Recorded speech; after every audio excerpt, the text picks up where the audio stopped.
You know what's great? Bloodborne's dodging system. Like, honestly. Now, I know it has nothing to do with the lore, but seriously, comparing it to dodging in every Souls game previous, sure, I've had some really tight situations in which I was literally pushed into the wall and couldn't move, but anytime involving dashing, I was never caught. And I feel dashing straight through an enemy and dashing backwards is the same distance as two rolls or having the Darkwood Grain Ring in Dark Souls. Like, it feels so fluid, intuitive. Seriously, great job. Now, the first thing I really want to delve into is Yavska. If you don't mess with her at all into the Blood Moon, you can still chat through her door, but make sure you do not hit her. I repeat, do not hit the door, as your weapon will tag the shit out of her.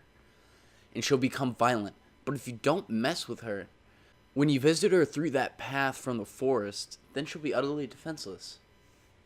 Lying on a gurney, giving birth to something. Right there, all it tells me is the note I read and how a child is needed. Before I noticed the prostitute getting pregnant, as well as if the Forsaken blood impregnates some of the women with Forsaken children. It added new depth to the plot, and if you kill Yavska, you get a piece of the umbilical cord. Is this the pale blood? What exactly is up with this cord, and why does it share Rom's eyes? Only causing me to ponder more, but alas, I had to progress. All I know is I need 3 pieces to get the true ending. And after I left, I went back to where I fought Vicar. And I had failed Eileen the Crow's questline and she attacked me, revealing she was here to hunt all of these vile hunters. The entire fight, she insulted me left and right. Are his hunters actually evil? Why does Eileen only enter this phase on the Blood Moon?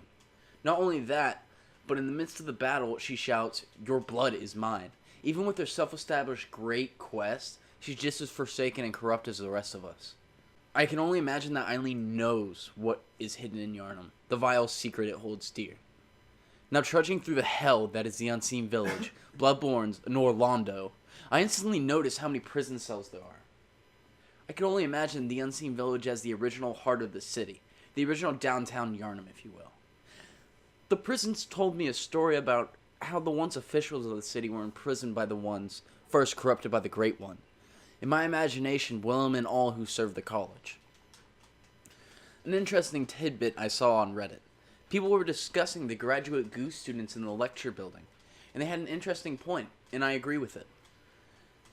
That they're made of mercury, which is the product of quicksilver bullets. I imagine Willem betrayed them, serving the Great One.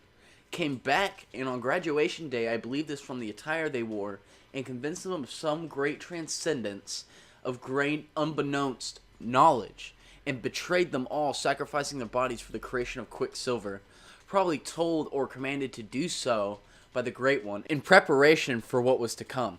There's still pieces missing, like, I imagine there's another person attached to the college, in that portal at the end of the lecture building's first floor hallway, that leads to the Nightmare Frontier.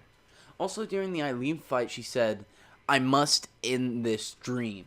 In Bergenworth, I saw a note referring to the Mensis ritual, which I believe has to do with the Nightmare Frontier. In the mention of a nightmare, which isn't the first time I've heard it, it's been constant through the entire game. There's definitely something to the Nightmare Frontier in this Mensis ritual. I told you there would be developments as I progressed. Now I have to get back to the Unseen fucking Village.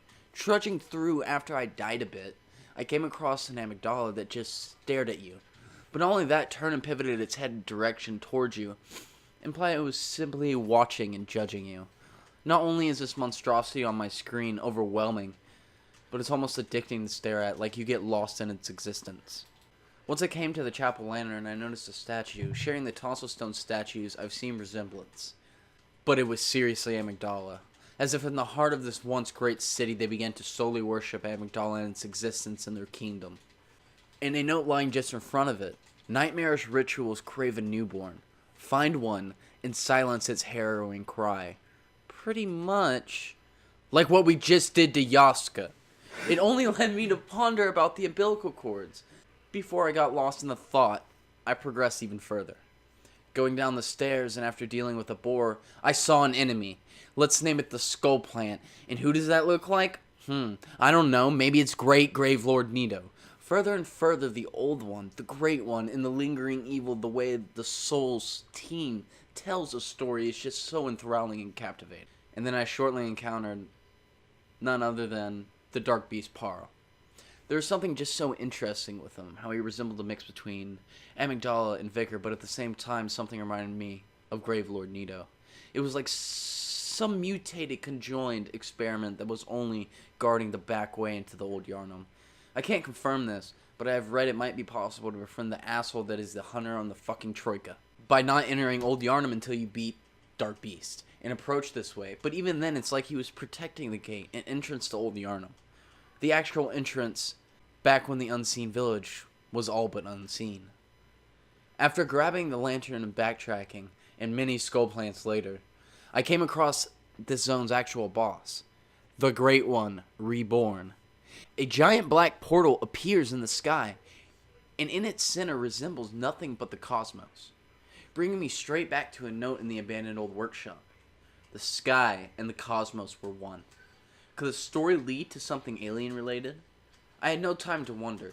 As soon as I was starting to ponder about the portal, a giant monstrosity dripped and plopped out into a horrific display.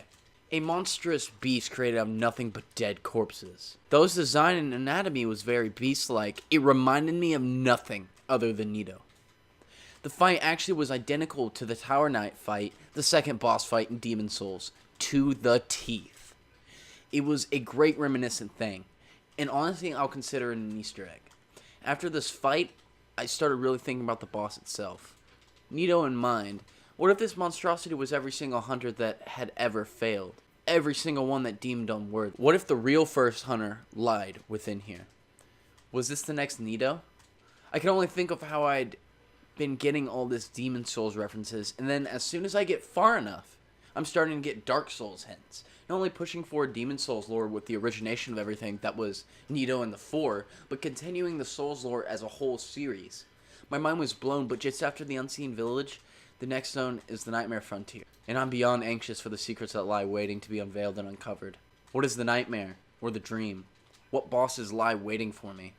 Well, will I finally find out what the Mensis ritual is? Progression will only show me as my character develops. So does the plot. And in just 2 zones, so many doors have just swung open.